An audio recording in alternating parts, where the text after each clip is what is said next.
Hey gang, had Captain Joey Alvarez in for the first time. Appreciate him coming in.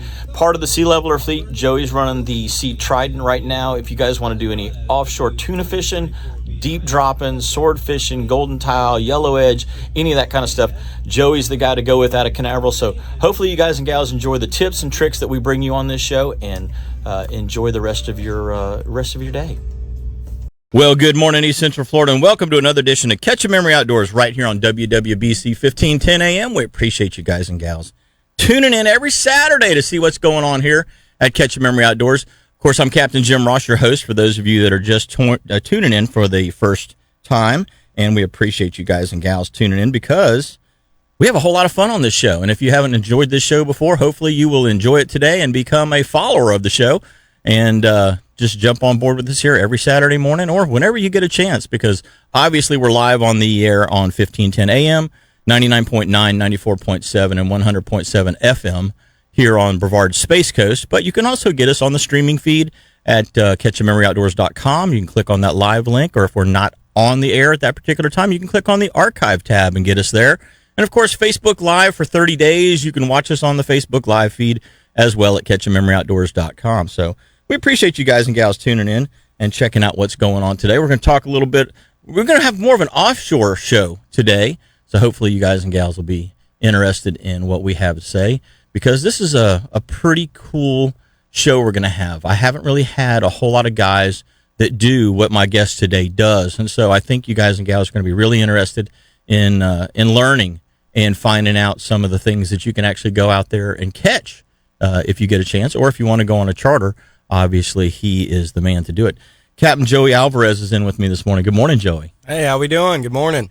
I tell you what, buddy, it's I don't know why I haven't invited you on this show before, because I've had so much interest in what you do, on your day-to-day job. Yeah. And it's it's become a whole lot more popular. The type of fishing that you do has become a whole lot more popular in the last 8 or 10 years. Yeah. Especially the last 5. The last 5, it seems like there's just been this explosion in guys exploring deeper water than what we typically fish, guys out of the Canaveral area. Now, not so much as you go farther south, because the shelf is a little closer, but out of the Canaveral area, to get out to do some, deep dropping or tuna fishing as you do, man, it's a little bit of a run, It is. You can't just turn the key and run for a mile or two and then, okay, we can put lines out kind of thing. So tell us a little bit about yourself, how long you've been running under the Sea Leveler fleet now for a couple of years, and how did that all come about? Honestly, through Greg's little brother, Ronnie. I met him. We were doing this little island tour back when Ski Island was still an island, and him, Garen Malin, they were captains, and I was stuck on that little island for a long time, and they started working with Greg, and I followed shortly after, and started as a deckhand and ocean obsession, got my captain's license, and still was a deckhand for a while, and got an opportunity to run the Sea Trident, and I was like, yeah, I'll do it. Never look back. Yeah. So you've been running, that's a 41 or 42? 40-foot Sea Hunter. 40-foot Sea Hunter? Yeah, with what, triples on it? Right now it's got twin 350s. I'm sure most people have heard about the issues we had with those, but we're doing triple 300 Mercuries here in the next, should be done by the end of the month. It's going to be a little bit zippier than it was, huh? Yeah, I'm excited. Yeah, those 100-mile rides are going to be a little bit less long. So I'm excited for that part, that's for sure. Yeah. Hopefully more reliable, too. Yeah. There has been some issues with those particular motors that you were running. I know a lot of guys that have had, especially lower unit issues with those motors. So I'm glad that you're switching into something that hopefully is going to be more reliable for you. Very excited. And having an extra motor back there with, an extra, 200 more horses. Yeah. That's not going to hurt anything. Fishing with confidence. So, what's interesting is, a lot of people, when they buy a boat, there's kind of two trains of thought on buying a boat. We're just talking about motors on boats real quick. There is, there's 3 trains of thought, okay? There's one, I don't know what I need, okay, for that first-time boat buyer. there's the guy that's like, I understand that the rating plate says that this boat's for a 300, but can I put a 350 on it? Yep. There's that guy because, he can never get enough speed. Yeah. And then there's the guy or gal, as the case may be, that jumps in there and says, I just kind of want to get into a boat. And so a lot of the boat dealers they'll have a 22-foot center console with a T-top and put a 150 on it. Mm-hmm. Because it keeps the price point way down. Yep. When that boat really should have a 300. It should have twice the amount of horsepower is what has been put on it. And underpowering a boat, I think, is one of the worst things that you can do for a boat. And so there's a ton of boats out there that are price point boats. Yep.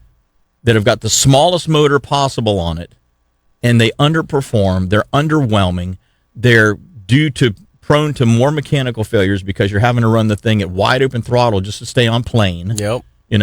And so it's interesting that you guys are going from 2 motors to 3, and like you say, from a reliability standpoint, from a backup standpoint, that boat got on the pad and would run with 700 horsepower before with twin 350s. Mm-hmm. So theoretically, with 600 horsepower back there, if you lost a motor, you should still be able to get that boat on plane and go and not have to chug in at 10 knots on one motor. Yeah, that's really the thing I'm excited most for. Not that I've really had to do much limping in, thankfully. I've just been lucky. It usually happens like 2 miles away from the port or something like that, or I know when it's about to happen.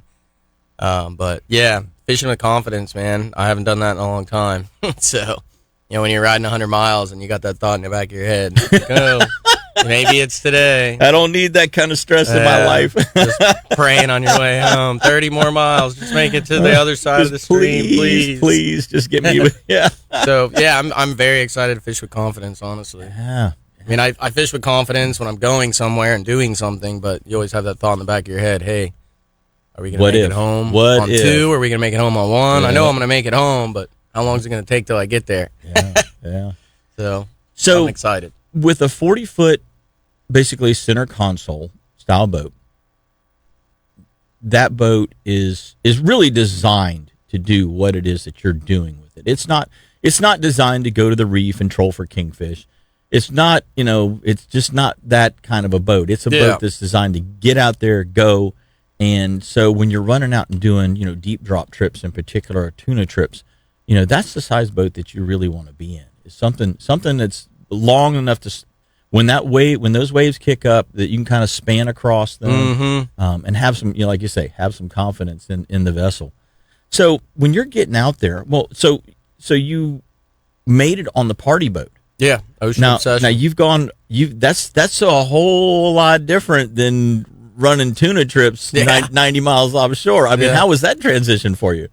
So I more so like worked on the party boat, 1 for the experience, 1 for the money, or 2 for the money. Right. Obviously, we all work for money, but I always like growing up with a buddy of mine, my best friend, still my best friend. We always did fishing with his family, and I would tuna fish with him. We went to the Bahamas first time I ever tuna fished, and I was working on the Ocean Obsession, so I love fishing, kind of the one thing I was good at, so I did it for work.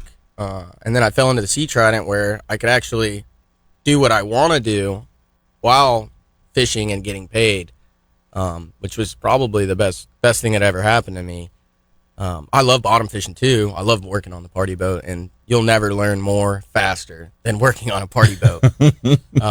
So it all kind of goes together, I feel like. But I would basically was working on that boat to afford to be able to go and fish how I wanted to fish, and then Greg gave me the opportunity to run the Sea Trident.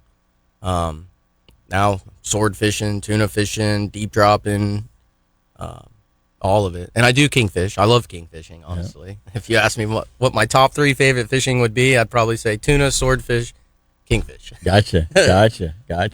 But it was a pretty crazy transition, honestly, going from untangling 45 lines to just putting 5 lines out tuna fishing. But yeah, I honestly I'll pick up a shift on the party boat every once in a while when my boat's down. I still love that boat. Yeah. It's a fun boat to fish on. There's a lot of activity on a party boat. It's no matter if there's a bite or if there isn't a bite. Like you say, there's a lot to do. Yeah. And the second that one person catches a bonita, 17 people all catch that same bonita because he has now wrapped every one of their lines. Yep. You get really good at untangling too. That's probably what I gained most from it. You got practice. You got practice in knot tying a lot. Yep. You got 40 people looking at you on one side of the boat, and every single one of their leads is cut off. Yep. Time to get them back fishing. Oh, and then on shark days, whenever you get into that shark feeding frenzy, it's like they'll eat everything. They don't just eat the bait; they eat the weight. They eat everything, and so you go through some gear. That's for sure. So, in running the Sea Trident, what is it? I mean, do you feel like that boat is better at doing drifting, or do you feel like that boat is better at the troll? Is there one thing that it does better than another? No, I wouldn't say so. Honestly, like I think it does everything great. It's a pretty solid all around boat then. Yeah, I mean anybody can fish a boat, right? I mean, I got a buddy who's got a 27-foot center console and he crushes it in it. So I really like that boat, the boat that I run, and I'm sure there's people out there that hate that boat. I know I have some customers that probably never fish on it again, seeing the rough ocean we saw. But I think it's an overall pretty great boat, and I'm excited to see what it's going to do with triple 300s. Honestly, I think it's going to be a whole different boat, where it can get up on top of waves, and especially following sea where you're plowing, into a heavy swell. It couldn't do it, So I'm excited to see what it can do and get up on top of waves and falling seas, especially a heavier swell. Might be drier, might be more comfortable, might bang around a little less. So, but as far as that boat goes, I wouldn't trade it for. Maybe I'd trade it for a Freeman, I guess. Yeah, yeah. I've only been on one Freeman, and I've honestly rode 100 miles right next to a Freeman in a rough ocean. We were both going 18 knots. I think their people were just a little more comfortable, but same speed. Probably just less wet. So on an average day, you're running out. Let's say we're going to do a tuna trip. Mm-hmm. Okay, we're going to go. What's your average distance that I you're like running? to start. I know I'm at least going to run 60 miles. Mm-hmm. I'm going to probably stop at 60 miles and get everything set up, and then I'll start looking for my birds. Sometimes. Do you ever get an edge on the east side of the stream, or is it pretty much always just on the west? Oh yeah, see them in the stream. On the west side, on the east side, I've seen them at, right there. Usually it's, sometimes 55 miles, 65, 70 miles. You'll see the east wall, but I've seen an edge out there 90 miles, 100 miles, Yeah. And I've seen the most beautiful edge in the world and never get a bite on it, just like you see on the west side, Yeah. It's funny when I was a kid, like, just watching Florida Sportsman, all that stuff, like the other side. Me and my good buddy Ethan, we would dream about the other side, like it was this golden ticket. Like you went over there, all you had to do was make it. Yeah, and the fish were jumping in the box. Boat, tuna jumping in the boat. Every bucket had a triple tail on it. Yeah. The first time I went over there, like, oh, we're here on the other side, and I'm just like, well, where's all this stuff? Yep. Like, oh, well, we got to find these birds, and, we're learning it, and I'm just like, oh, okay. It's just like anything else, and you can get skunked.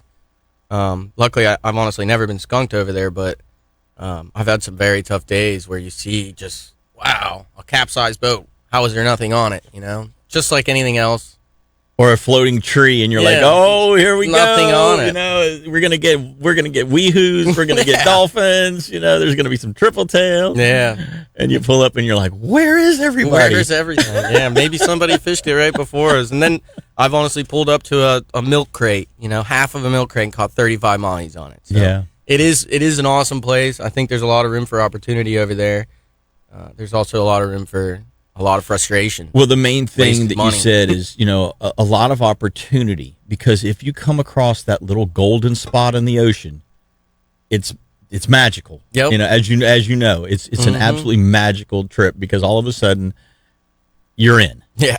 You're in the bite, and everybody on the boat's got a rod hooked up, and you're trying to orchestrate everybody. You're over, you're under, move here, left, right. It turns into kind of a, it turns into organized chaos very quickly, and In fact, we did that yesterday on the boat, just in the lagoon system. We had an organized chaos situation like that where we had lines crossed and we're trying to unwrap this and that because we got fish going all kind of different directions. And so, it can be really exciting. When we come back, let's talk a little bit about the spread that you like to put out for tuna. I can do that. All righty. Well, when we come back, guys and gals, we're going to talk a little bit more with Captain Joey Alvarez, and I'm Captain Jim Ross, and we're going to be right back with more Catch a Memory after these messages, so don't go away. Hey, guys and gals, welcome back. We appreciate you tuning in every Saturday right here to Catch a Memory Outdoors. We are live on the air this morning with Captain Joey Alvarez and myself, Jim Ross, and we appreciate you guys and gals tuning in. Hey, this segment of the show is brought to you by Direct Graphics, so if you're looking for some new shirts, you're looking for any kind of apparel that you might need to promote your business, guess what? Direct Graphics can do it. And, of course, business cards, yards, signs, all kind of signage. Any kind of signage you need, brochures, whatever you need to promote your business, they can do it. And, you want to put a boat wrap on your boat? I see a lot of guys that aren't charter captains. A lot of charter captains do put wraps on their boats to promote their sponsors, promote their business, that kind of thing. But I see a lot of people that just like murals on the sides of their boats with dolphin and tunas and wahoos and all this kind of stuff, and they put them on the sides of the boats, and they look really cool. So if you're looking to do that with your boat, give Direct Graphics a call because they can design it for you, print it out, and obviously install it. 321-631-1001. That's 631-1001. Give them a call over there at Direct Graphics, and you guys and gals will be impressed with what they can do for you. So, Joey, we were talking about, like you say, getting out there, running around, finding the fish, finding them. In many cases, when you're tuna fishing, it's totally different than any other kind of fishing that you're doing because it is so bird dependent. Yeah. Yes, you can find tuna that don't have birds on them. Very rarely does that ever happen, but most of the time, you're running the radar, you're looking for the birds, and when you find that bird pack, then it's like, okay, let's get to that bird pack. Yep. So one of the things that I did what you do on a much larger vessel. I shouldn't say much larger vessel as far as length goes. It was only 42 feet, but I helped run a 42-foot Hatteras for a while. It was the Jester boat out of Cape Marina. This is way back in the day. When I was about your age, way back in the day, and there was very few people that were going over at that time. Pat Stone would get over there when he was running the Predator. Eddie Dwyer was running the Ticket at that time, and us on the Jester boat, the Good Vibrations boat also would get across over there. So there was basically really 4 or 5, maybe 6 boats out of the port. Butch McCoy actually had been doing some of that kind of fishing as well, but there's very few boats that were doing that other side trip. And so some days a lot of days you were the only boat out there 90 100 miles. And what we used to do is we would go to the 120 buoy a lot of times. And we would look along the way, but the end goal was, okay, let me get to the 120 buoy because I know there's going to be something around the 120 buoy. And the first summer that we did that, there was we caught a lot of tuna off of that buoy. Like 2 to 3 years later, I only did it for 3 years. The sharks figured it out. And we would go to the buoy, and then you'd hook a fish or two, land them, third fish, maybe a fourth fish. By the fifth fish, the sharks were on to you. And they knew what the game was, and you were losing fish after fish. And so we got to the point where we were like, okay, this is not an option anymore. We had, it was great, but we can't land a fish now. Because these flipping sharks are so, they've gotten to the point where they've learned that when they hear a boat coming, hey, get ready, it's because we're going to have an opportunity to actually catch one of these tuna that we don't normally catch. And so I don't know. I don't even know if the 120 buoy is there right now because it hasn't been reporting for a couple of weeks. Yeah, it's like in between here and Africa right now. It went somewhere. You can still see its location, but you're not going to make it to it. Yeah. I guarantee there's fish not on a it. Single tank, not on a single tank of fuel anyway. There's definitely fish on it. I would guarantee that. But it's gone. broke free sometime during tuna season. I actually had some friends that were fishing it out of Jacksonville. I just ran into it up there. Oh, A really? couple weeks after it It broke was free. just going north, huh? Yeah. Now it's Interesting. going east. Yeah.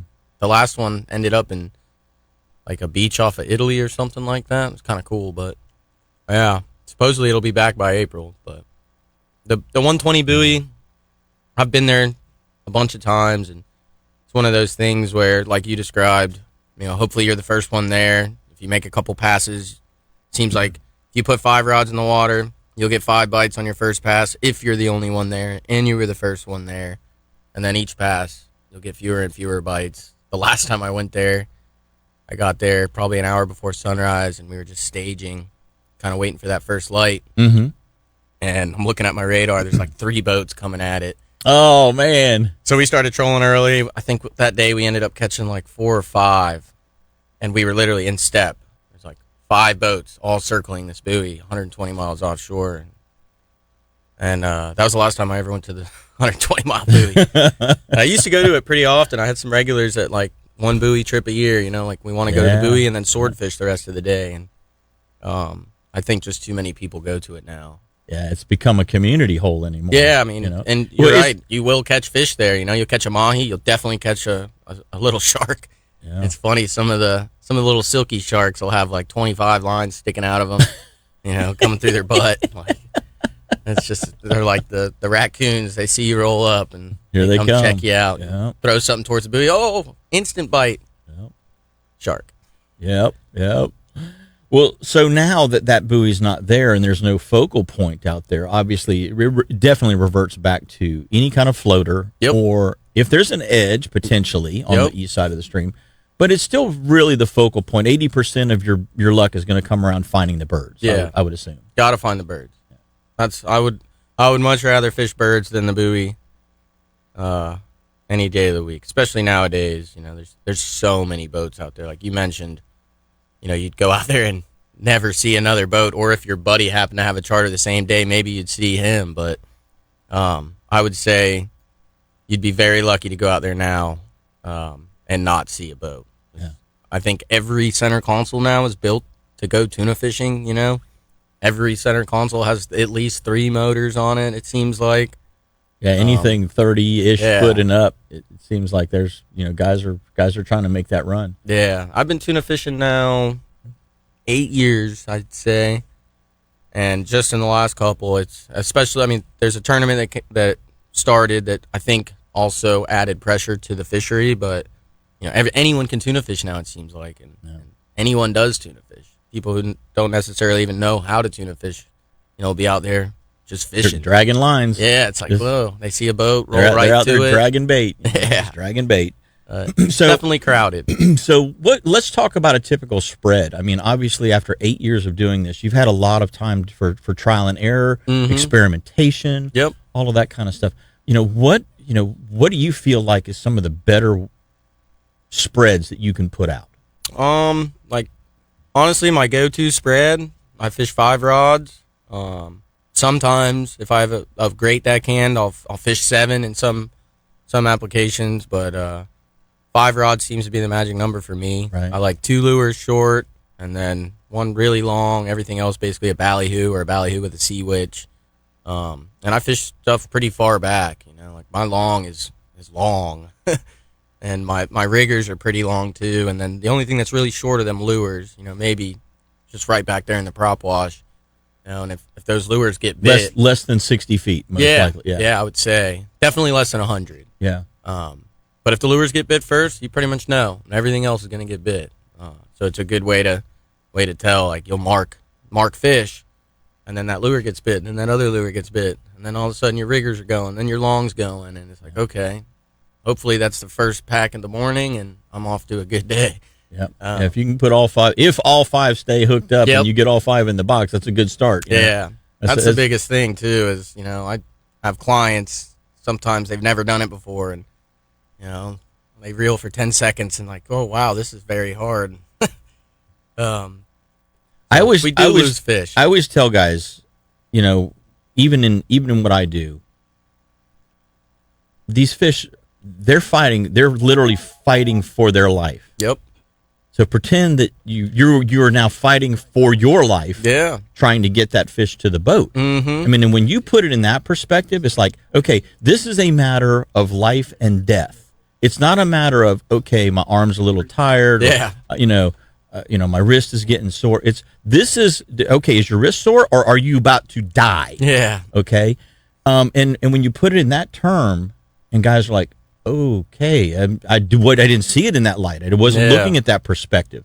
I mean, literally, that redfish, that black drum, that tarpon, that whatever, is literally fighting for its life because it's not accustomed to being hooked up and having something try to control it in this manner, and it knows immediately, I'm in trouble. Yep. And so I have to fight with everything I have to try and get away from this situation.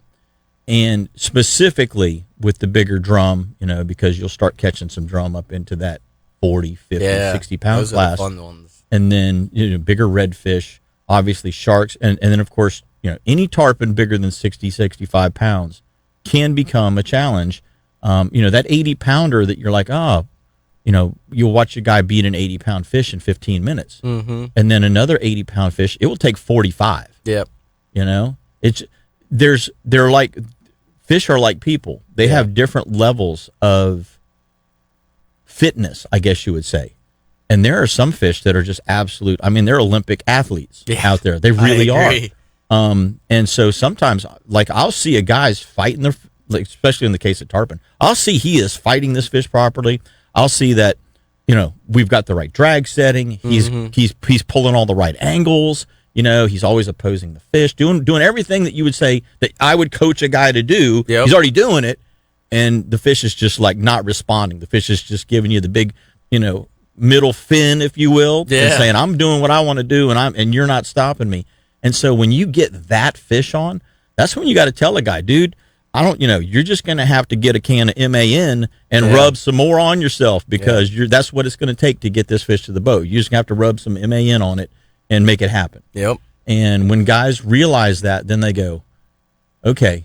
And it almost, you can almost see a change in the mindset of, okay, I'm getting kind of tired and I don't know if I really want to do this. The only way this is going to get accomplished is for me to just man up. Yep.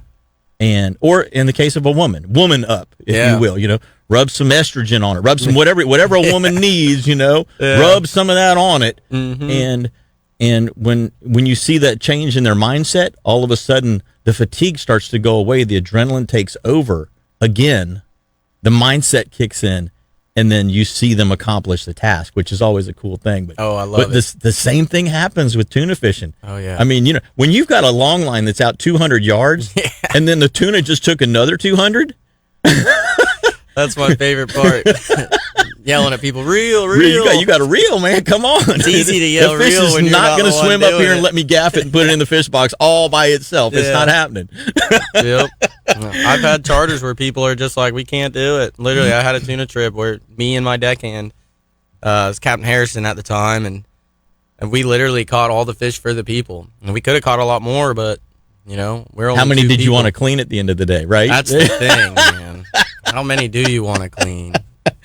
Well, guys and gals, we're going to take our next break. Captain Joey Alvarez is going to be right back with myself, Jim Ross. And we've got a caller on the line, so don't go away. We got more right after this break. Hey, guys and gals, welcome back. We appreciate you tuning in every Saturday right here to Catch a Memory Outdoors. Got Captain Mike Mann on the line, so we're going to go right to the phone lines right now and see what Captain Mike's up to. How you doing this morning, Mike?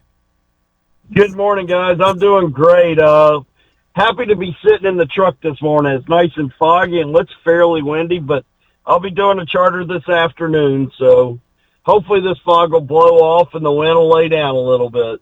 Yesterday we had 3 different wind directions, Mike. We had a northwest in the morning, and then it kind of laid a little bit, and then it came out of the north, and then it laid a little bit, and then it came back out of the northeast, kind of east-northeast. So yep. It's probably going to do something similar today, I would imagine. Yeah, it'll probably be blowing northeast by the time I start once the sun's in the western horizon. So, yeah, typically it blows east in the evenings and west in the morning. So you're always looking into the sun, which, makes the sight fishing a little challenging. I'll tell you what, I noticed something about the sight fishing yesterday. the schools, the fish are getting a little harder to see because they're very opaque. The fish a few months ago were just like lit up. The redfish were lit up like pumpkins. I mean, they were just bright red. And then what I noticed yesterday is it's getting a little harder to see them just because they've kind of gotten more opaque colored. You know, I always see the fish like that, Mike, with the exception of the beach fish. Yeah. Because you can't really see them, but they're pretty much always opaque. But when I'm in the lagoon, especially in the wintertime, I look at the color of the redfish as an indicator as to their mood. Do you kind of follow that logic? I do somewhat. I think it's more an indication of, okay, we had that really big cold front last week. I mean, it was cold this past weekend, and those fish, I think a lot of the red and the water dropped out tremendously. So I think some of the schools dropped off a little bit deeper, and they weren't necessarily getting as much sun reaching them. Uh-huh. And then once that water turned, now that we've had enough cold where the water's turned, now they're moving back up into the flats, and sometimes they just stay kind of opaque because it's kind of cold. That's kind of what I look at. I look at them and I go, okay. In the mornings, a lot of times, especially when it's been cooler, you're right. Yeah. There's less coloration in the fish, and then as they get warmed up, they seem to get happy. And when they get happy, the first thing that I notice is they change from that opaque. I look at their pec fins. All of a sudden, start to get a little more color to them. And so when you're scanning the water, you're looking and you're like, oh, okay, there's a fish. He's still opaque. And then when you notice that first fish that's got color in his pec fins, you're like, oh, here we go. Okay, now they're starting to look a little bit more color. They ought to be a little happier, and they typically are a little more receptive to feeding at that time. And then the next thing I notice is like after the pec fin, like all of a sudden there's a little bit of more blue in their tail than what there was before. Blue in that tail. And then they go from the pec fin and the tail, and then the whole rest of the fish just kind of starts to fill in with color, if you will, as they get happier. Well, it was kind of funny yesterday because I was in an area that just happened to have 3 different types of fish schooled up. Actually, maybe even 4. I had redfish, I had black drum, I had snook, and I had trout. And what I noticed was the snook, their backs were black. I mean, just black. Yeah, they were not happy. And no. And, they were trying to darken up and absorb as much heat as they possibly could. And the water wasn't super cold. It was 62, so it wasn't super cold. And I noticed the trout were kind of translucent almost, with a little bit of black to them. The reds were a little more opaque, and the black drum were black, just dark. So it's kind of interesting seeing how, that changed, and it was a little weird yesterday for me. The reds ate pretty good, but the black drum wouldn't eat. The snook wouldn't eat, and the trout wouldn't eat. So I'm like, I don't know if it was pressure, the barometer, if it was the fiberglass hatch that was happening up here yesterday. I don't know what happened, but yesterday looked like 4th of July weekend on a Friday. Wow. I can't, the amount of boats that were on the water yesterday was uncanny. Well, you're going to have to just mount your fenders and get to the flat, I guess. No matter where you go. And that's the thing is right now the water's been so low these last few mornings and this time of year, Mike, that is a lie. That as well as I do, we have sea level rise going on. It can't be. I know, right? I'm thoroughly convinced. I think you and I hit on something a while ago. I really am thoroughly convinced that. Now, maybe I'm just a dumb fishing guide. Okay, not that I know anything, but I'm thoroughly convinced that sea level rise is physically impossible. There is no possible way that it can happen, and here's why. When ice is formed, okay, what consumes more volume? Liquid water or frozen solid water? Oh, frozen. Frozen water consumes more volume, more space. So if the ice is melting, then it's got to be taking up less space, right? Yeah, I guess. I mean, think about it. If you have a cup and you freeze that cup, the ice expands in the cup. Yep. It expands up the cup. If you try and freeze a water bottle, what does it do? It expands outward. So to say that sea level rise is happening because the ice caps are melting, that goes against every law of physics that I was ever taught at Rockledge High School from Skip Eric, okay, at Rockledge High. Yep. You know, Skip Eric, you know, he taught us that, you know, water consumes more volume frozen than it does when it's not. And so I don't know about this whole sea level. You know what? Here's the determining factor. When Mitch Roffer, who is an oceanographer and scientist, when he sells his oceanfront property on Melbourne Beach, because he's direct oceanfront, when I see a for sale sign go up in Mitch Roffer's front yard, I'll know that sea level rise is occurring. Yeah. But until I see that, that for sale sign, I'm not going to worry about it. I'm not worried. Yeah. I'm not So too anyway, worried going back to this low water, yesterday in the Indian River, there were places I couldn't even go because the water was so low. That was my point. There were places, and I've got probably one of the shallowest floating, you know, 4-person boats there is. I mean, I can usually scoot in six. There were places I couldn't get into yesterday. Yeah. And what my point was, with the water crazy low like that, not only did you have people running aground in boats they shouldn't be running areas in, but we also had it congregated the fish in more areas, but it also congregated anglers in more areas. And you know, it was kind of interesting. I'm like, well, let's run there's 3 boats there. Oh, let's go here. Oh, there's a boat there. And it made it very challenging and I had to like pull some of my little secret honey hole spots out that, you know, are a little bit more challenging to get to. And that's where I finally found, you know, fish that would eat and no people. Yeah. Well, Mike, you know, the one good thing that you have going on is you have intimate knowledge of the backwaters of the Oak Hill, Edgewater, you know, New Smyrna Beach area. And having that intimate knowledge, you know where those little cubby holes are, where those little depressions are, and things like that. And based on the stage of the tide, you know whether you can or can't get to them. Having the knowledge that you have and the background that you have and the intimate topographic knowledge that you have, obviously that's an advantage for you when you're out there and you have a tough day with a lot of boats running around, creating additional pressure on the fish. Oh, yeah, because the fish get a little bit nervous when that water gets low. And typically, you know, if they've been on a flat, they drop to the next drop-off. Mm-hmm. And then if it gets lower, they drop to the next drop-off. And what they'll do is, you know, they like to move back up onto the flats to feed.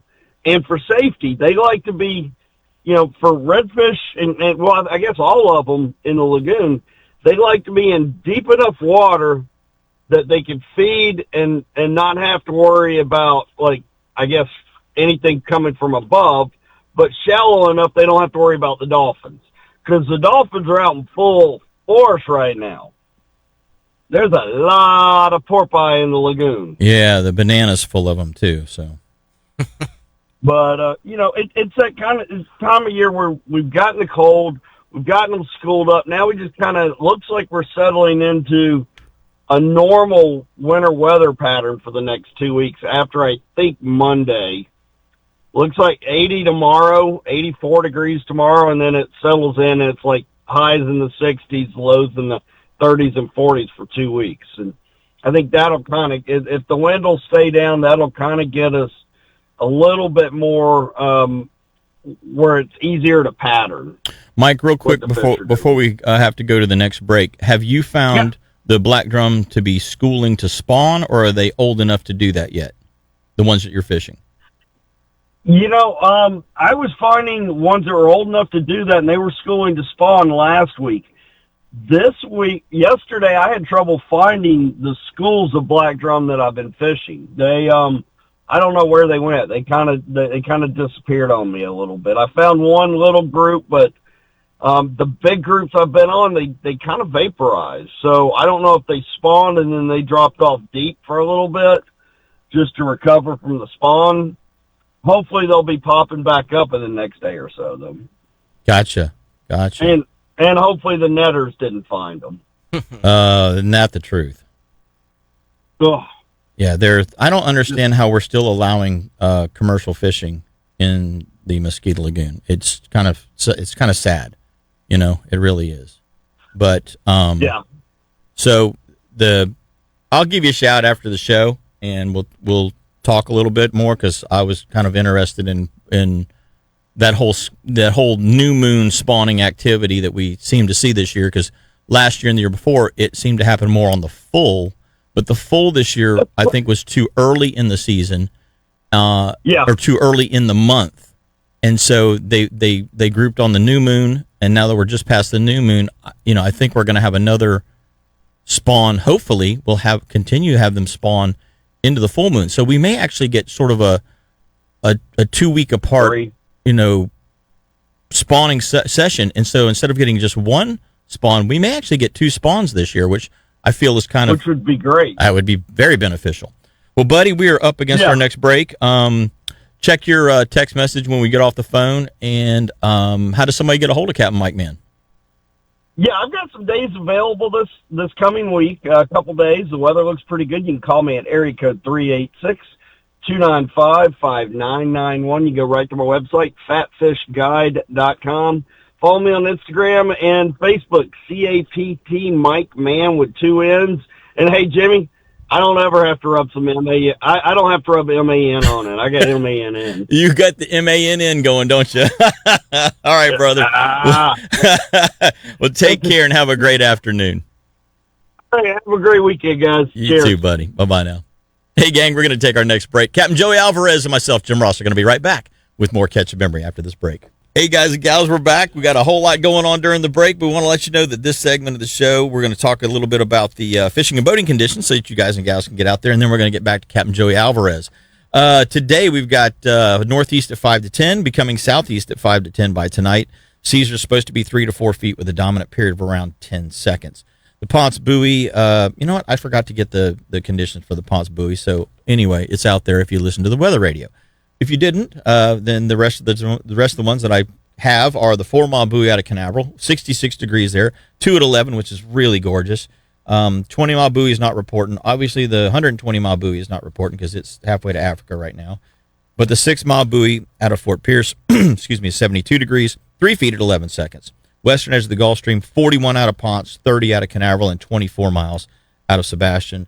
And the temps look like this. We got a 66-degree temp at Ponce, a 66-degree temp at Canaveral, and a 68-degree temp at Sebastian Inlet. Tides, we've got your next tide is going to be a high tide, so we got incoming all morning. 11:23 a.m. is your high, 5:36 p.m. is your low, and then 12:01 p.m. is your next high.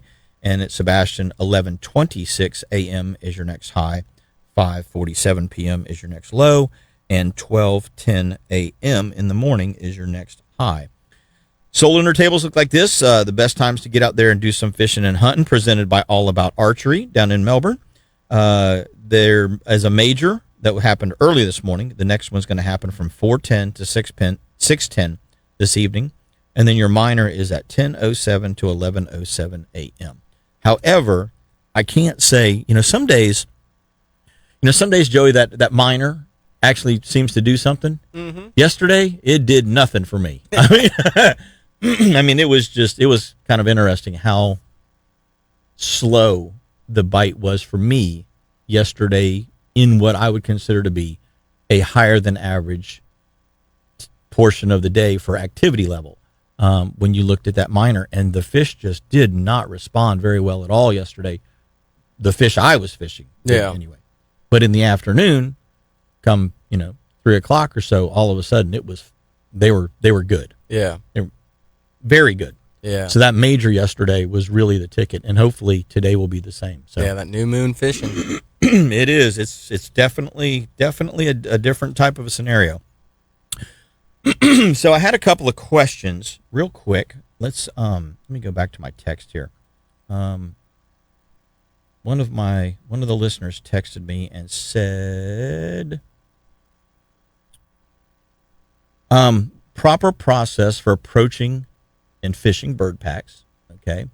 When do you deploy your lines, and how do you approach the pack or engage the pack? What speed are you working through there at, that kind of thing? And obviously, I think the main thing with speed is how fast is the bird pack going? Yeah. And then, okay, now if the bird pack is going slow, I can pull lures that maybe work at a slower speed. If it's going fast, now I've got to throw out some different lures that maybe work better at a faster speed. Yeah. That's just from my knowledge of approaching birds. But let's, in an outboard boat, is it any different?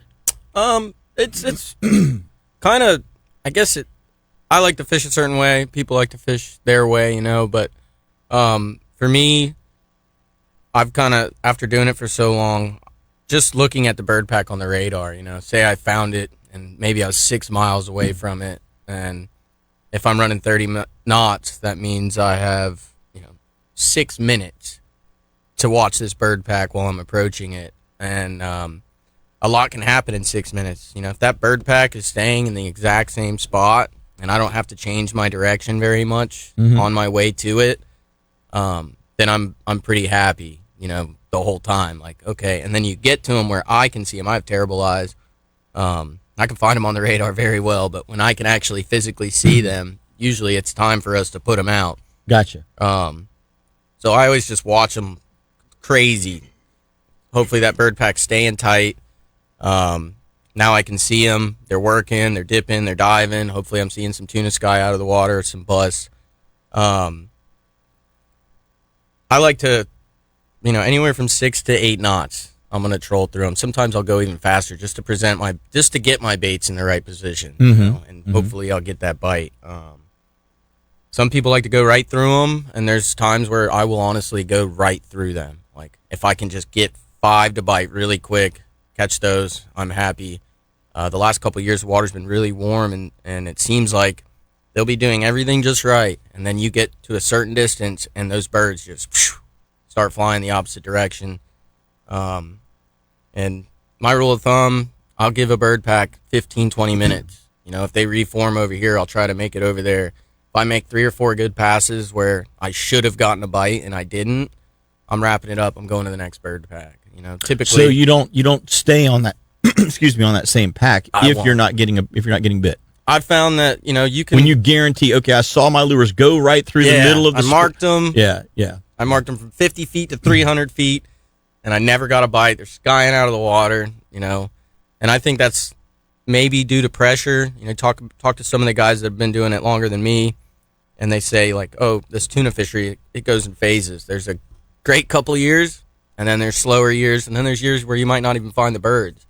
The birds are super migratory birds. They're coming from, some of them are heading to the Arctic when we're fishing them, and they're going to lay their eggs, and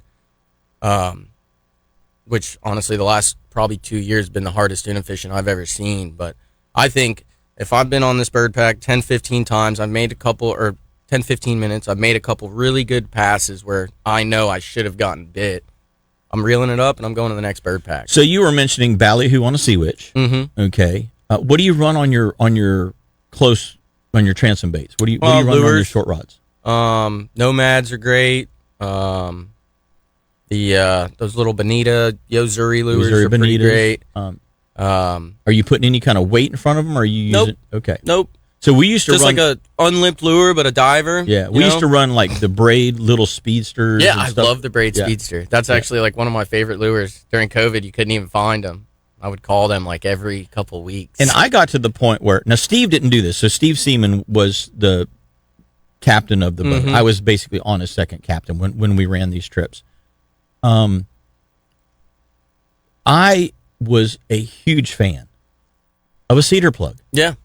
I've always had it, and Steve would he's like, man, we're getting too many skippies and too many blackfins with that. And I'm like, yeah, but you're catching fish. We're getting something, we're getting something on a rod. Yep. And so it was always the one that it may not always have targeted the yellowfin, but it always targeted something. Yes. And so I love to run a cedar plug out in the spread. And most of the marlin that we hooked and caught, most of those marlin came off the cedar plug. Yeah. Not that they ate the cedar plug, but they'd come up and they would eat the skipjack that had eaten the cedar plug. Yeah. So if there was a marlin around, it was almost like a live bait scenario when we hooked that fish. Yeah. And you didn't always catch that fish. No. In fact, I would say at best we were probably maybe 40% on our hookup versus land ratio, simply because the tuna already had the hook in it. Yeah. And then to get it to penetrate into the marlin was very difficult. Yeah. It just the wrong size hook, and it's just not really marlin gear. Yeah. But Action. there were times when it happened. And how many times? So when you get back to the dock at the end of the day, and you're cleaning the skipjacks, and you're cleaning the blackfins, and you're cleaning the yellowfins, how many times do you hear the customers behind you going, dude, that blue marlin was insane? Yeah. You didn't land it. Yeah. Did not land it. But that was became the talking point, or in some cases, even the focal point of the trip was the fish you didn't get. Yeah. So I just love the cedar plug in my spread. Yeah, I keep one in my tackle bag. Every trip, there's always one on my boat. I don't always put it out, but now when you're running it, do you like it as a rigger bait? Do you like it as your shotgun bait? Put it in the long. Yeah, or a long rigger. Yeah, just put it back there and forget about it. And a lot of times, like, nothing else gets bit, or you have that little feather. Sometimes I'll size down the ballyhoo, very small ballyhoo, like something I'd use for mahi fishing on our side, and you'll get those blackfin skippies, but that's something to make your day. Can't get a yellowfin. Exactly. We'll never come home empty-handed from over there, but I've had some trips where it really made me reconsider. Maybe I'm not very good at this anymore.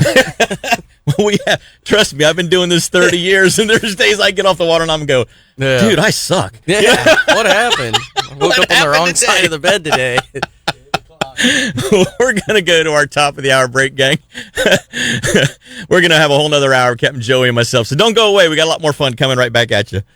Hey, guys and gals, welcome back. We appreciate you tuning in every Saturday right here to Catch a Memory Outdoors. This is the second hour of the show, and we hope that you enjoyed the first hour. Captain Joey Alvarez is in with me this morning, and, of course, I'm Captain Jim Ross, and we're doing this thing we call Catch a Memory for a whole nother hour. So don't go away. We got a lot more coming right back at you with Captain Joey and myself. But right now, we're going to go to the phone line. It sounds like Captain Jeff Kranick and Captain Blair Wiggins and a handful of other guys are out in the marsh this morning. Let's see what's going on with the duck hunting. Good morning, Jeff. Good morning, guys. How's it going? Good, buddy. Good, buddy. How you doing this morning out there? Well, let's say we were the last pick for Broadmoor, and it's a little slow. You're not in the hot spot, huh? We know we're not on the X. We're on the O. You're on the O instead of the X. Okay. Well, that happens. One of the ducks broke down. The double O. Yeah. So, obviously, there's some better spots in Broadmoor, some spots that maybe aren't quite as productive, but are you hearing any shooting this morning? Oh, yeah. Yeah, it started out hot, and then it cooled right off.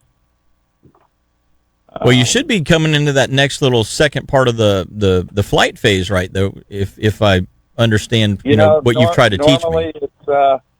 Normally we have the reverse migration by now, and we were hearing about a bunch of teal showing up in the Everglades this week, but they're not here. They haven't gotten here yet. Well, did you see my Tuesday morning video, my live video on Facebook that I was talking about you and Blair? Oh yeah. Yeah. I said, so does everybody else now. There's no secret spot in the rivers, that's for sure. Actually, you know what? I saw a guy yesterday, Jeff, that launched from the Port St. John boat ramp in a Go Devil powered John boat, ran north up towards the NASA Causeway, and I heard him shoot a handful of times on the bluebills up there. So, yeah, shooting at Blair's Blind probably. No, he was south of NASA, but he was on the west shore. Oh, okay. Yeah, just north of the. It sounded like he was off the trailer park that's just north of the power plant up there. We've had some good shoots over there on that shoreline. Yeah.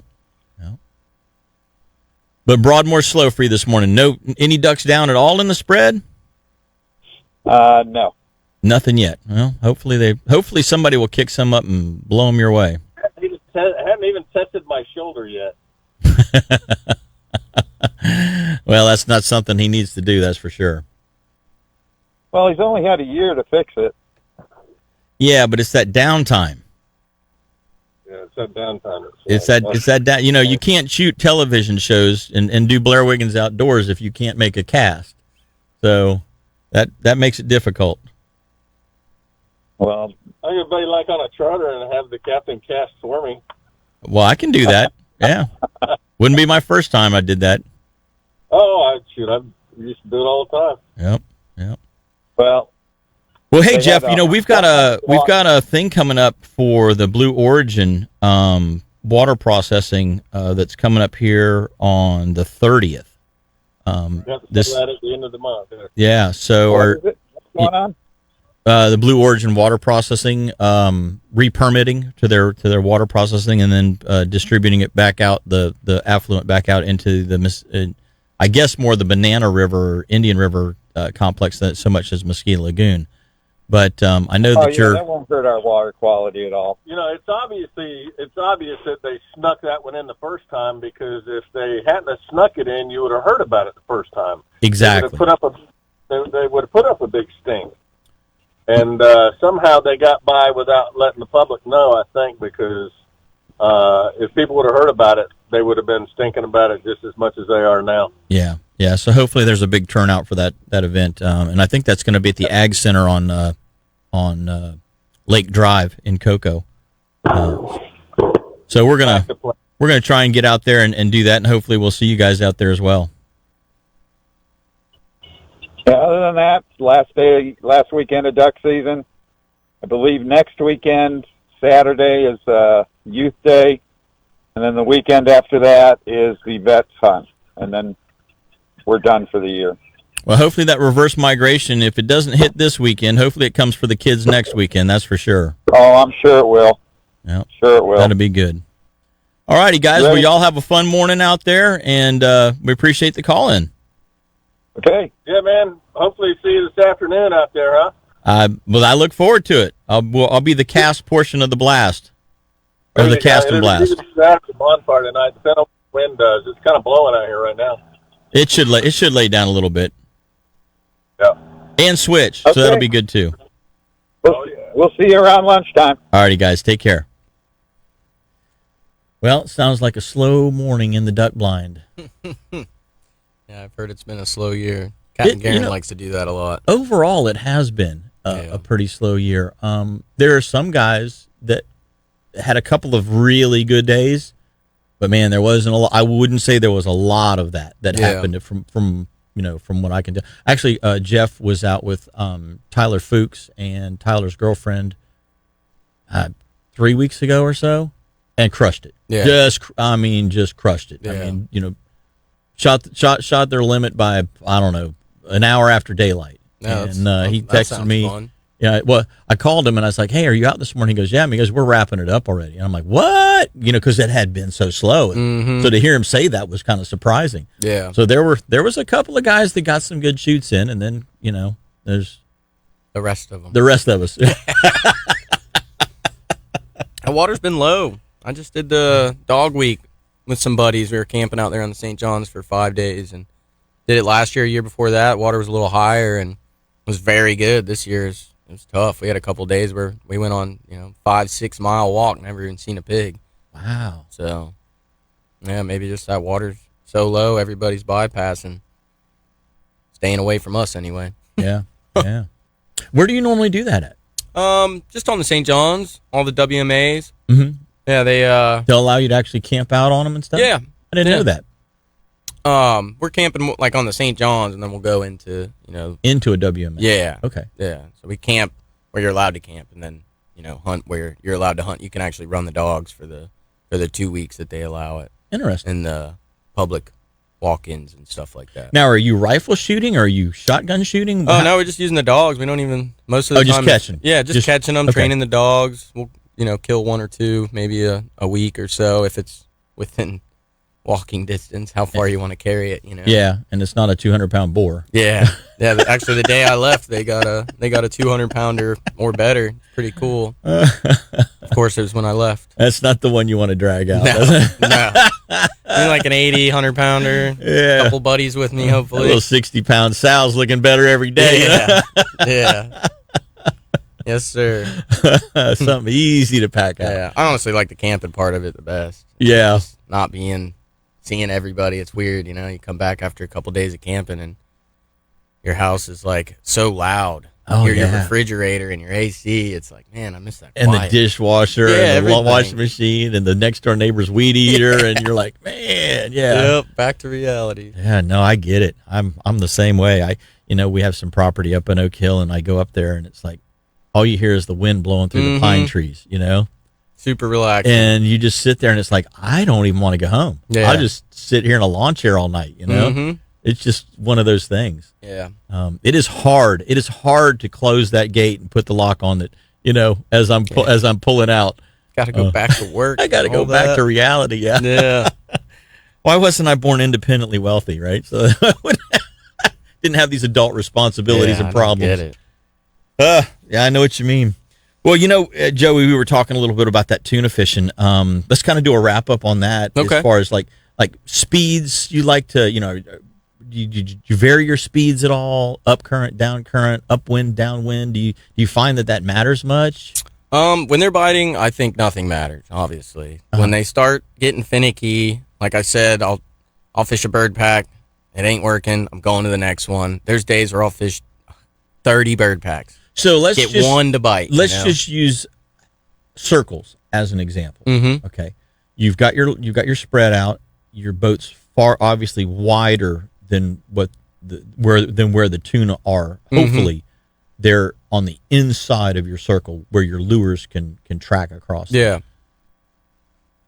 First line's short, like you say, less than 100 feet, 60, 80 feet. Mm-hmm. Second two lines are 30 seconds back or so. 180 feet, 200 200 feet. at least, I would say. So 200 feet. Yeah. Long lines. 100 yards. Yeah. It's far. 100. Yeah. Okay. Put it back there. I better hear that thing dumping for a long time. Yeah. And sometimes that'll be the only bite you get, Usually it's a better fish on the... And you're running lures short. Yep. Typically ballyhoo on the rigger baits, and then something... Another ballyhoo. Sea another witch. ballyhoo? Yep. Okay. On the long rod. Yeah. Do you find that color has a tendency to change throughout the year?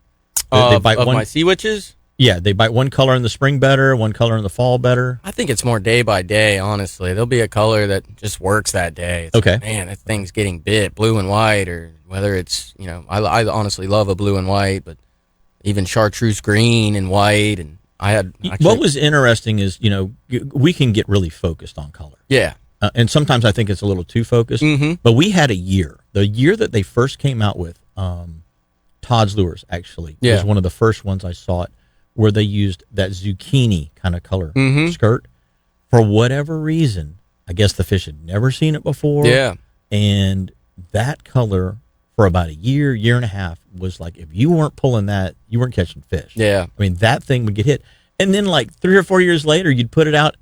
You could leave it out all day and nothing was, it was nothing hitting that thing. It's weird how that is. Yeah. It's like, how can it change from being the hottest lure in the spread to the worst lure in the spread? Maybe you just like it too much at that point. It's like, this is my lucky lure. This is the lucky one. I had one just this past tuna season. It was a Nomad Mad Max. I forgot the color scheme on it, but I was fishing this lure, and I caught my biggest tuna I've caught to date on it, which was just under 104 pounds. And the trip right before that, we caught a 97 and a 98, and all three of those fish were on the same lure. Gotcha. On the same, I had it on, I think it was a port side, real now close to the boat. Is it a brightly colored lure, or is it a more subdued? It's blue. It was blue, I think, with some pink on it. Blue and pink. But I would fish one right next to it, the same lure, different color, never got bit. And I'd put a speedster out next to it, wouldn't get bit. But for some reason, for this past season, that lure got bit. And then something happened to it where it had like a small crack. I didn't think it was going to affect it, but it did. It wouldn't fish right after that. Which once it gets a crack and gets any kind of change in the resonation, just didn't fish. It'd be back there helicoptering. Yeah. Which I love the Nomads because they do work, but I think they're built cheap for how much you have to spend to buy them. Honestly, like they break, especially the lipped ones. It's like one fish, it hits the deck, and it's in pieces. That's why we switched to those speedsters. Yeah, you can't break one. You can beat it with a hammer. And Yeah, it's still put me in the water. I'm ready to run. Yeah, I love that braid speedster. It looks like a little kid drew it. Yeah, you ask a little kid to draw a fish. That's exactly exactly what he's going to draw, or she. But it works. Well, you want to talk a little deep dropping when we come back? Sure. Maybe some sword fishing? Yeah, I'd love guys to. and gals, don't go away. We're going to be right back with Captain Joey Alvarez and myself after these messages. So don't go away. Hey, guys and gals, welcome back. We appreciate you guys and gals tuning in every Saturday right here to Catch Your Memory Outdoors. This segment of the show is brought to you by Petrucci Insurance. And if you've listened to this show, I don't have to tell you, I hate, and that's a very strong word in my vocabulary, I hate paying for insurance. It's like, this is an absolute joke. I'm paying this company, and they're betting that it's a gamble. Mm-hmm. I'm betting this amount of money that nothing's going to happen to my house, car, boat. But if something does happen, this company's going to cover it for me. And every year it's like it's a lose-lose because I never have a problem. Yeah. And so it's like I'm throwing all this money away all the time. I hate doing that. And it's like, because like you, I mean, everybody works hard for their money, right? Mm-hmm. And so every time I have to pay an insurance bill, I'm like, it just does not sit right with me. Okay, let's leave it at that. One of the things that you guys and gals can do to make sure that you are spending as little as possible to pay the insurance company and yet still get the coverage you need is to call Petrucci Insurance. They'll check out what you need for your particular application. They'll find out all of the limits that you want to set for your policy, and then they'll go find you the best deal. That's what they do. So give them a call. It's a free call. It doesn't take anything to do. It's 10 minutes out of your day, and yet it could save you thousands of dollars. So I highly recommend calling Petrucci Insurance, 321-632-1200. That's 632-1200. 632-1200. Save some money today. Call Petrucci. And like I was talking with one of the girls that works over at Butt Racks, and Butt Racks, it does all of the upholstery for like Diamondback boats. They do a lot of upholstery work right here in Cocoa. So I've had them do a couple of my boats, reupholster my boats. And the office girl that's in there, she was like, man, I hate paying what I'm paying. And I'm like, call Petrucci. She called them. They saved on her house. They saved her like $800 on her house per year over the company that she'd been with for a while. But the company that she had her car insured with, she actually was saving about $700 over the next best deal that what Petrucci was able to find for them through their carriers. Yeah. So she's like, hey, I saved $800 here, and I know that I'm getting the best deal that I can get on this particular thing here, my car. So it doesn't always work out for you. Yep. But if you don't call, you don't know. Exactly. So you could be spending too much, and you could be getting some money back. You could be saving some money. Or you may have the best policy that you can get for right now, and so stick with it. But if you don't make the call, you don't know. So give them a call. They'll let you know. They're an independent insurance agency, and 321-632-1200. Give them a call, and you one way or the other, you're going to end up happier knowing that you still have to pay that money. Yep. Well, Joey, we were talking some deep drop stuff, and obviously that's another thing that you have the ability to do in the boat on the charters that you run. Let's talk a little bit about, let's say, tilefish, golden edge or yellow edge, snowies, stuff like that. Okay. Like if you're setting up to do that, do you have specific baits that you like one bait over another bait, or how are your rigs set up? Let's just talk a little bit about that. I think with that, more bait is better. All kinds of different kinds of bait. I like having bonita strips, live bait, croakers, obviously. And it's kind of crazy, but a croaker it'll make it all the way down there, 500-800 feet, and sometimes they come up still alive. Really? Yeah. Interesting. Yeah, and they work great. Typically, I'll put like a croaker on the bottom hook, and then maybe squid or bonita going up. Okay. And Boston mackerel or northern mackerel, really anything that's gonna stay on a hook. Squid obviously stays on the hook very well, but you even hear guys where they'll catch amberjacks on their way out and fillet one of those up, use some of that for bait. I mean, really, you're dropping a bait down on a chicken rig, 500-800 feet of water, whatever depth you decide to drop in, and I think at that point they can't really see what it is. And it doesn't really matter what it is. They're just smelling. There are times where it's like, oh wow, they're only biting that croaker on the bottom, or they're only biting that northern mackerel, or they're only biting the squid. So I just like to bring as much bait as I possibly can, so I can at least go through the motions of like, oh, they're not biting this, they're not biting this, they bit this. The only bite I've had was on this. Let's switch it up. Yeah, and there's some times where you just don't get them, but this year started off pretty good for a lot of people. In thinking about that line of thought, I've had an FWC officer approach me and say that I'm not allowed to keep my king mackerel bellies on the boat because it's part of a game fish, if you will. Yeah. I don't understand how dolphin bellies are any different. Yeah, so I think it's one of those things where like it's like up to the officer's discretion, Because I had a morning kingfish trip and then an afternoon shark trip, and so I kept the kingfish bellies to use as shark bait. Yep. And he's like, you can't do that. Yeah, that's something like, I haven't ran into yet. I just cleaned the kingfish at the dock and sent the people home with the fillets, and I kept the bellies for the shark. You can't do that. Yeah. And I'm like, well, that makes no sense to me, because you can literally buy dolphin bellies. Yep. How is a dolphin any different than a king mackerel? It's hard to. I really don't get that part, and I've heard of people coming across like issues like that. I personally haven't. I shark fish a lot, and I have king heads, chunks of kings, and all this other stuff, and I guess maybe up to the officer's discretion on that, but I haven't run into that issue, thankfully. Gotcha. But are you typically using like a king mackerel belly or a dolphin belly as your bait, or you? I use dolphin bellies all the time, sword fishing. Okay. Yeah, I mean, if I see a dolphin under 10 pounds at the dock, I'm asking whoever it is, hey, can I cut that belly out? Yeah. And I don't plan on stopping. So, I guess a couple tickets would stop me, but I don't know. I haven't run into that issue. But I mean, you can literally buy, just like a rigged ballyhoo, you can buy a rigged dolphin belly. Yeah. So it was kind of baffling to me. Yeah. I mean, obviously we're charter fishing captains. We're not trying to break the law. No. We're just trying to A, save on our bait cost, and B, use a bait that we know is going to work. Yeah. The way I'd look at it is if A, the fish is legal, then there's nothing you can do. Like, I can have a legal sized vermilion snapper in my live well. If it's a short vermilion snapper, then I am committing a misdemeanor. Yeah. So, I would just go based on But you that. haven't had any problems? Not with bait. Not with cut stuff out there, Gotcha.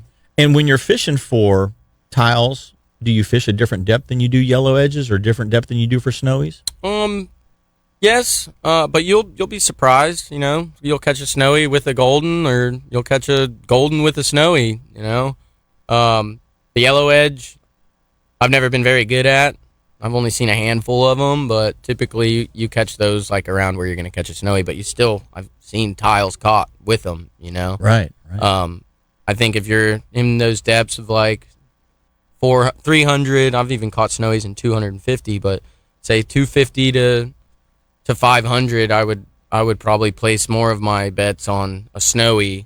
Typically that's where your harder bottom is. You can kind of look at the contour lines on your plotter too, and where there's really wide contour lines, typically you're in the mud, and when they get really tight together, hopefully it's more harder Generally bottom. It's something and you harder. can tell too. Your lead sticks in the mud. Right. Blue line tiles, golden tiles. Your lead doesn't stick in the mud, and you kind of feel it bouncing. You see that rod tip bouncing, and you're probably on hard bottom, and that's maybe where you're going to get your snowy bite. Gotcha. I think the big thing is just same with tuna fishing or whatever. Just if you're not getting a bite and you've been drifting for a while, you need to switch it. Go deeper, go north, to go south, depth. go east. If you're too deep, go west. But now, what do you consider a good speed to drift at?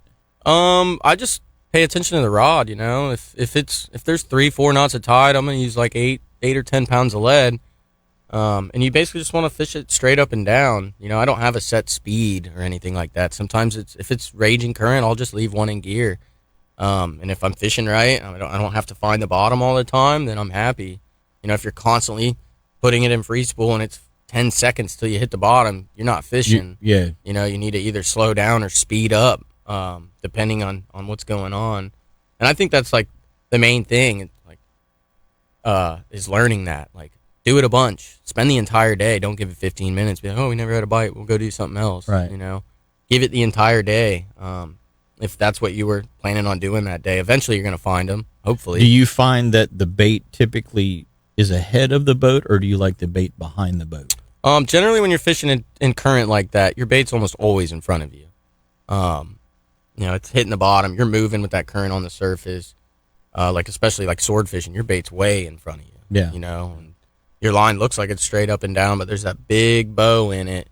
So almost always it's in front of you. I'd say if you're fishing a buoy while you're sword fishing, it might be, you know, it's the buoy's behind you, and you're moving with it, but that bait probably maybe right even with you. It's hard to say. I don't really know 100%. So the only time that always in front of you. The only time that I've done daytime sword fishing, actually Blair Wiggins, myself, and a couple other guys went on a trip out of Worldwide Sportsman. Okay. We were down vacationing in the Keys. Yep. And we all just decided, hey, let's jump on this boat and go give it a try. Yeah. So we all ponied up the money. $5,500 to get out on the water was a lot more than what I was accustomed to. Yeah. But we split it up a couple of different ways, and so it became much more affordable at that point. Yeah.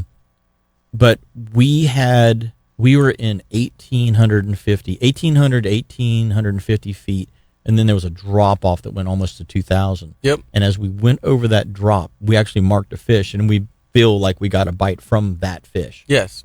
But we had like 2,357 feet of line out. Yeah. When we got that bite. Yep. So we had over 100 more yards of line out than what the water depth was. Yep. That's very typical sword fishing. Yeah. And even deep dropping, you know, you're never gonna hit the bottom right on how deep it is on your transducer.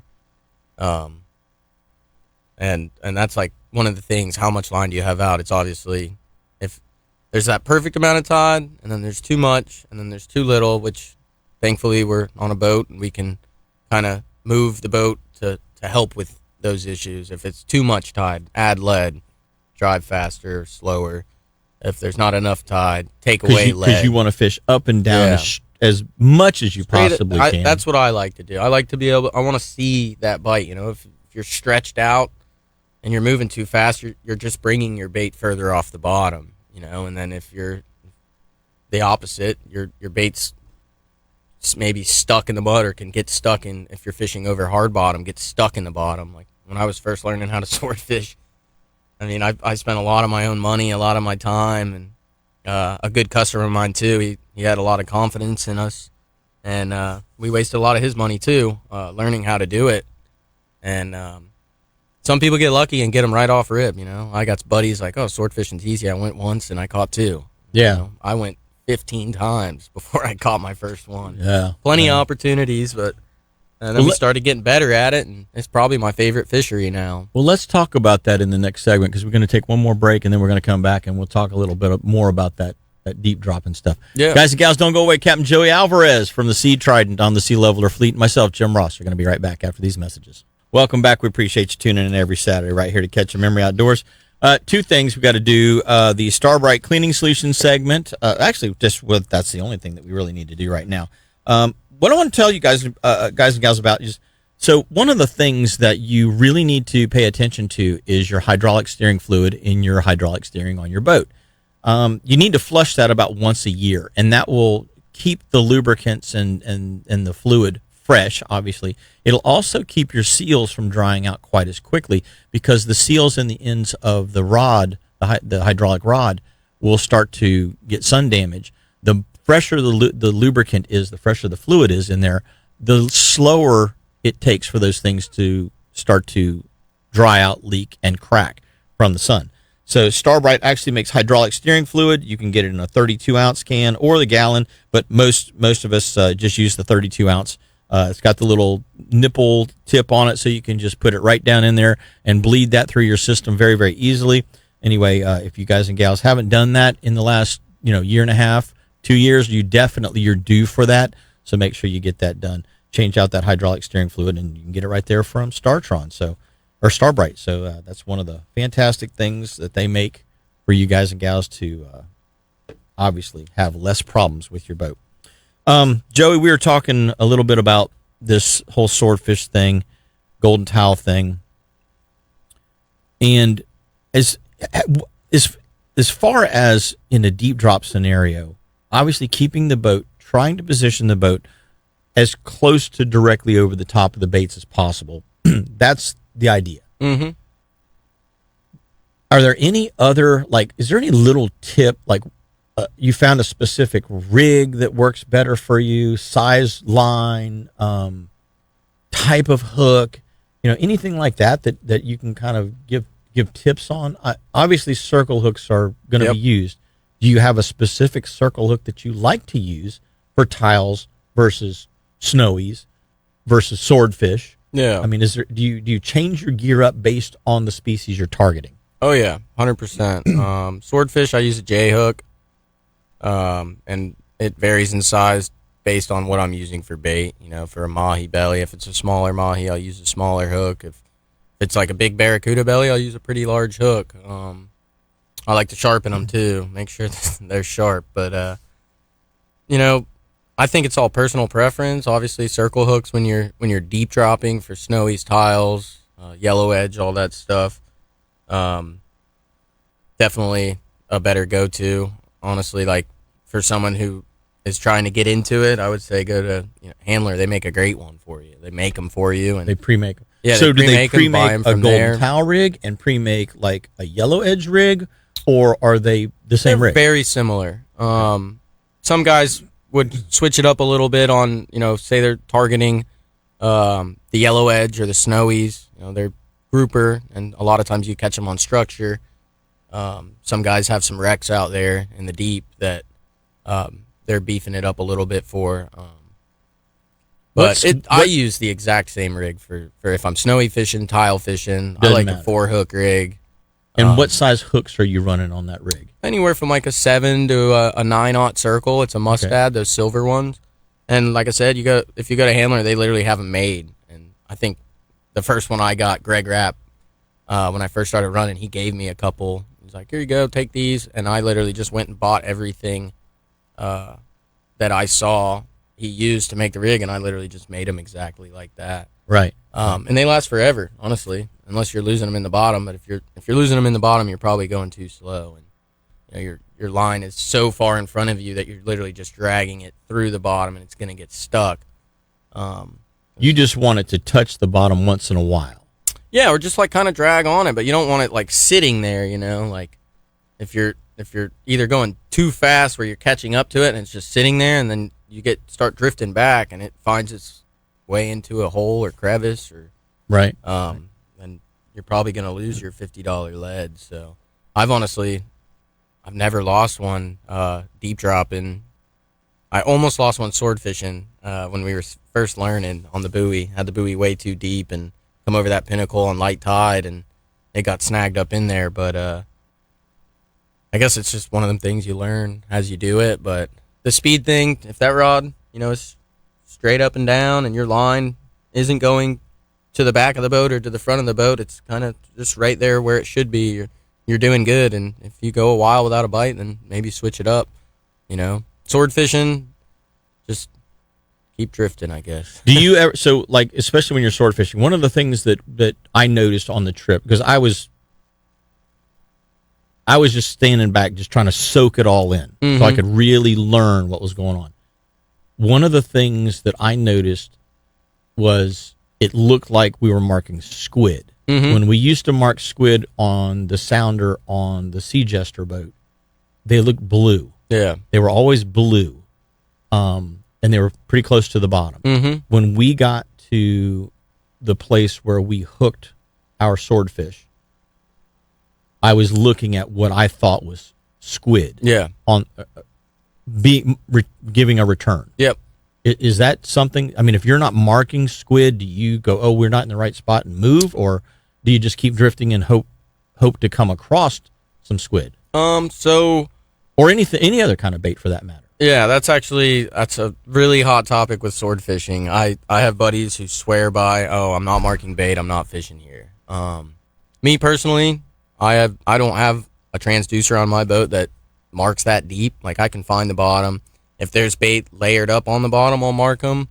But I'm really not marking that like column bait. Okay. So for me, I'm not as crazy about that kind of stuff. I know if I'm going sword fishing, one, I'm gonna fish from first light till sun is set, and I'm not gonna deviate from that. I'm gonna fish the entire day. I think that's one of the things that has made me successful sword fishing is giving it the entire day. You can't say you didn't do your best if you didn't try all day. So as an example, what time are you guys meeting on the dock in the morning? I try to get there. Hopefully the people are down to get there around 4:30. So at least 2 to 2.5 hours before sunrise. Yep. And then hopefully we make it there. Sometimes it takes a little longer. You get our side, then the stream, then I guess we're not making it to the other side, but ocean conditions change. But I want to be there from first light till dark if I can. And like I said, I'm not really big on the whole, I'm not marking bait, I'm not fishing. I've fished right next to people, oh, the bait's marking, and it's like, we're not getting bit. It's just the time of day thing. I think the moon is a huge thing, like we were talking about earlier. Like, we have this new moon right now, great time to sword fish. Any kind of day moon where the moon rises in the daytime, I want to be fishing before it, during it, and after it. And I really don't like to make giant jumps. People like to fish the pinnacles. There's 3 of them out there, and I'll just focus on like a 4-mile stretch, and I'll fish that 4-mile stretch all day long. Okay. I might vary my depth. Maybe I'll start in 1,400 and I'll end in 1,600. But the one thing I've noticed after doing it for several years now, I've probably done about 100-something sword trips, and we've actually become pretty successful, is not making the giant jumps. Like, I don't need to make a 30-mile run to go see if there's better sword fishing somewhere. Typically what I've noticed is, they're probably there the whole time, and they just don't want to eat. Or it could be a scenario like in shallow water sight fishing, where you'll go by a certain blown down tree or a sunken boat that's on the edge of the flat or something, and it's there. Yep. It's been there for however many years, and that some days when you drift past that tree or that boat or that whatever that piece of structure is, that you'll see fish under it. Yep. And then other days you'll drift by it and you're like, I can't believe there's no fish on it today. Yep. There's one that immediately comes to mind in the Banana River that I checked it in the morning and there's no fish on it. And I'm like, I went and ran around, did a couple of spots, hit some flats, and I was actually coming back by it, and I'm like, what, let's just pull back in and just see. Yeah. And there was a school of like 16 snook laying there. Yep. And I'm like, where were you guys 4 hours ago? Yeah. So it's, to me, I think kind of like what you're saying, is that the structure's there. Yeah. The fish know the structure's there. It's, well, they might not be at it right now, but at some point they're going to come to it. Yeah. And so you just need to be there when they're there, kind of a thing. So that makes a lot of sense. So like you say, if you've got one pinnacle you're fishing or one bottom spot you're fishing, and you come through there and bang, bang, bang, you get a couple of hits, a couple of snowies, a couple of whatevers, and then you run back around and then you reset and then come back through that again, because the fish are there at that time. Yep. Don't just keep drifting away. No. That's the other thing with like dolphin trolling that's a great example of dolphin trolling. You're going down a rip, and this rip may be 5 miles long. Well, at mile 2.2, bang, bang, bang, you get 3 knockdowns on a 5-line spread. Don't keep going the other 3 miles to the end of the rip. Circle back around, land those fish, come back around, and go by that area again. There's a specific reason that the fish want to be there. Yep. Versus somewhere else on that rip. And so go back through until it becomes unproductive. Yeah, I agree with that 100%. Patience is a huge part of fishing, We're all anticipating, the action, or what people say, hours of boredom for moments of chaos. Right. But yeah, same thing with the mahis. You troll for a while and Well, you didn't get a bite. I Go love back to your where you were attitude getting of them. like, I'm not giving up on this. No. That was my whole attitude yesterday. Yesterday's trip, the morning trip, was a struggle for me. Yeah. I'm not going to lie. We had a handful of fish, but those were tough bites, really tough bites. The middle of the day was just spent riding around looking, just not finding anything. Yep. And then right at the end of the day, we found what we were looking for. Yeah. And the end of the day turned out epic. We finished strong, if you will. You always want to finish strong. Yeah. And so yesterday was the day where we finished strong, but we had a 3-hour stretch yesterday where we did not get a bite. Yep. Or even hardly even see a fish. Yeah, that sounds a lot like sword fishing. Yeah. And so you can't give up. No. If you just give up, it's like, oh, I'm not going to do it. Yeah, if you didn't do it all day, how can you say you tried? Exactly. You didn't really do it. Exactly. Well, guys and gals, we're going to take our last break of the day. We've got a couple more tips when we come back with this last break, and don't go away. Captain Joey Alvarez and myself will be right back. Hey, gang, welcome back. We appreciate you tuning in. This is the last segment of Catch a Memory Outdoors. For those of you that may just be tuning in, man, I'm telling you right now, this is a fantastic show. A lot of good, solid information.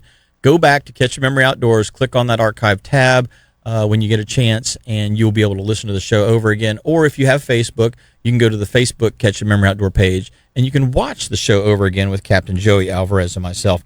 For those of you that have been here a while, thank you for sticking through. We appreciate you sticking around with us, and hopefully you're learning a bunch of stuff from Captain Joey and all the knowledge that he's got about the offshore scene. This segment of the show is brought to you by Strike Zone down in Melbourne, so make sure you stop down at Strike Zone and get all the tackle that you need. The cool thing about Strike Zone is if you don't know what you need and you want to try a new fishery, there's somebody in that shop that probably is a pretty darn good source of information for you to get the information from them and get the kind of lures, the kind of rigs, the kind of rods and reels, line sizes, whatever it happens to be that you need. So stop in at Strike Zone, tell them you heard about it right here on Catch a Memory. Joey, we were talking, the little things, the little subtleties, the nuances, how the bait is dragging along the bottom, or the weight's dragging along the bottom, how the boat is positioned. All of those things they change not only from day to day, but from hour to hour. Of course. In many cases, depending on what the water conditions are. Is there a point that's, let's say it's too rough, it's too calm, it's too whatever? Is there a point where you say, hey, this is something that we're probably not going to be successful at, and let's go try something different? Yeah. So too rough, obviously, that's the number one killer of charters. Yeah. It's too rough to go, especially the tuna fishing. If you can't make it to the stream at least, then there's no reason to go. Typically, if you can make it past the stream, then it's a whole different ocean. A lot of times you can make it happen, but like deep dropping, I don't want to go get my butt kicked right there on basically the west wall of the stream. That's where it's all the worst. And then sword fishing, I'll go pretty. I'll push it a little further in the sword fishing, because all you have to do is get there, and then once you're fishing, you're bow into it for the most part, or facing the south, moving to the north, and then we always get lucky with a south wind in the stream. It lays it down pretty nice, and it honestly creates more action for your baits that you're fishing. So I don't mind when it's pretty rough sword fishing. Tuna fishing, I always say, if it's choppy, they usually bite. If it's cloudy, they bite. So we always say choppy, cloudy, chew. Typically, they like to bite when it's like that. So I'll push some tuna trips too, kind of feel out the people. But deep dropping, if it's 4 foot 4 seconds, I'm not gonna go try it. I don't want to mess with it. Yeah. But I'll push a tuna trip and I'll push the sword fishing. Probably the most I'll push the sword fishing, and I've never met a tide while sword fishing that was too much. There can be too much tide deep dropping, just because now you're using, what are you going to do, 15, 20 pounds of lead to hold bottom? I think it's really key actually holding the bottom when you're deep dropping, whereas sword fishing, your buoy, anywhere, however you set it, it's going to be a couple hundred or maybe 400 feet off the bottom. So let's just to kind of give the guys a little bit of a recap on a swordfish setup. Mm-hmm. You've got rods that are out one side of the boat. Yep. That are deep rods. Mm-hmm. And then you've got what you call your buoy rod. Yep. Now, how much? And so that's typically on the opposite side of the boat. No, you'll fish them on the same side. So Can you? I'll fish Okay. A tip rod, and now I fish 2 buoys. So I'll fish 3 rods, and it all depends on the wind. If the wind is out of the west, I'm gonna have my rods on the starboard side of the boat. If the wind's out of the east, I'm gonna have my rods on the port side of the boat. Basically, I don't want the wind pushing me on top of my. Because you line. always want your nose pointing into the direction of the wind. Into the tide. Okay. So you're in the stream, tide's always running to the north out of the south. So my bow is facing south. If there's no wind, I'm probably right at 180 degrees.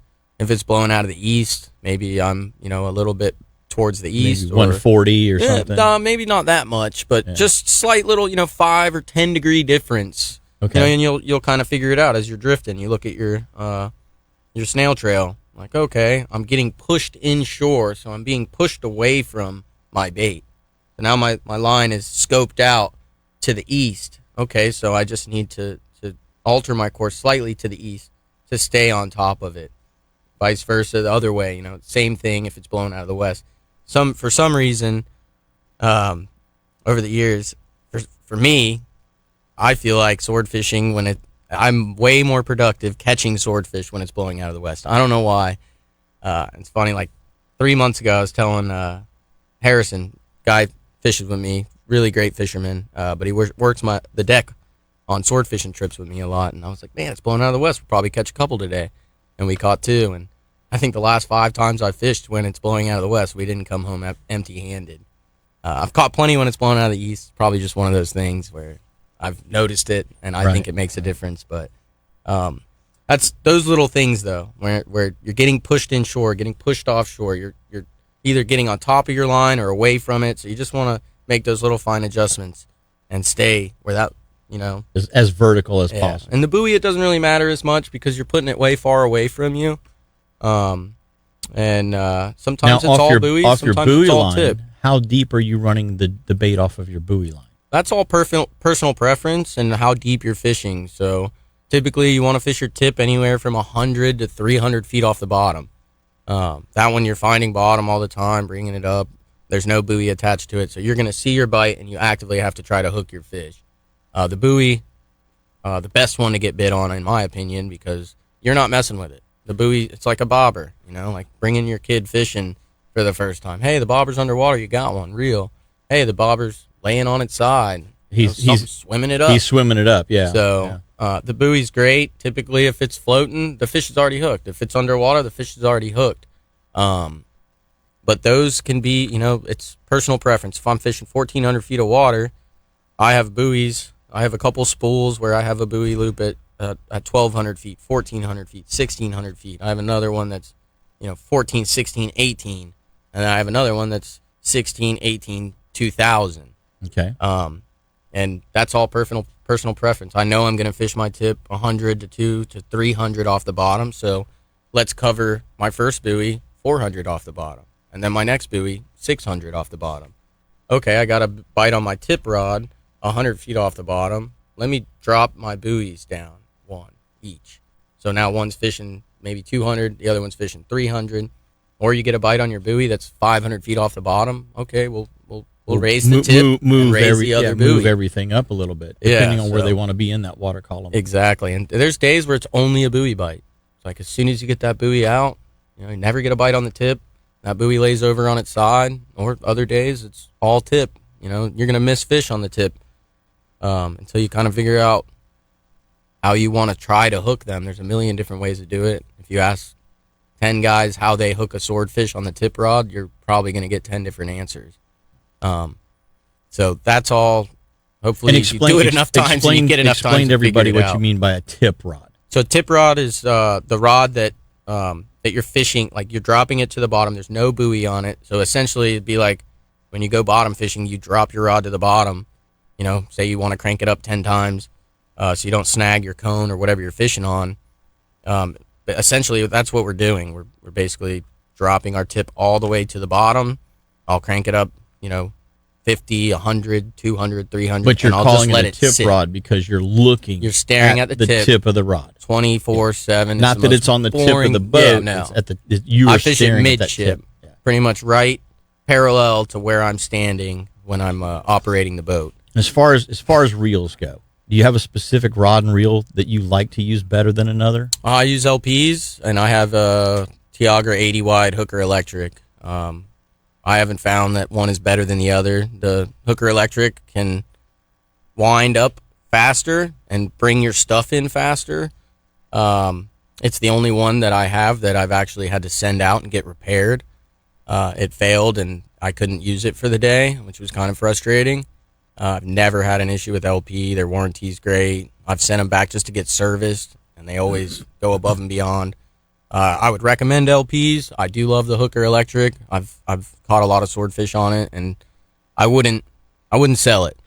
Like you know what I mean? Like I bought it, I wouldn't sell it. I wouldn't sell my LPs either. But I guess I'm kind of a hoarder like that. But the LP variable speed, obviously the top of the line, the best you can have. I like to fish it on the buoy because if I get bit on the tip, I want my buoys in fast. Yeah. Get them out of the way. That way we can focus on the fish. Well, guys and gals, we are out of time for today's show. If somebody wants to get a hold of you, how do they get a hold of you? So you can call Sea Leveler. Our number is 321-794-3474. Usually Greg answers the phone. We have a bunch of boats in our fleet, but if you want to fish with me, I run the Sea Trident. You can also go online, sealeveler.com. You can book specialty trips where it's only the Sea Trident, sword fishing, tuna fishing, any kind of fishing you want to do, even if it's not listed on there. You want to go to St. Augustine and bottom fish. I love doing that. Anything you guys want to do. You can make it happen. Yeah, we'll make it happen. Well, Joey, it's been a pleasure. I look forward to having you back in sometime, and hopefully you guys and gals out there enjoyed today's show. So do exactly what Joey and I are going to do. Until next week, get out there and catch yourselves a memory.